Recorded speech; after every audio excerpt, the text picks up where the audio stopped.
In this video, I'm going to show you how to add plugins to Serato Studio.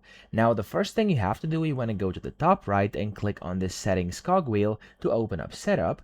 And from here, you want to go to plugins and you want to enable either custom VST folder or custom VST3 folder, depending on, of course, which plugins you want to install. You can also do both as well. So I'm just going to go with VST3 over here. I'm going to enable this. And then what you have to do is basically enable this option and select the location to choose a custom VST3 location. So click on browse over here and just find a location where you won't delete your folder, okay? Because if you delete it, then you're gonna lose all your plugins and you're gonna have to do it again. So I'm just gonna go to downloads right now because it doesn't really matter to me, and I'm just going to pick this downloads folder over here. I'm gonna go and right click somewhere in here. I'm going to right click and then create a new one. I'm gonna create a new folder and call it plugins VST3, okay? Just like this. I'm gonna click out, select it, and click on select folder, and now I have selected this folder and it's in here, okay?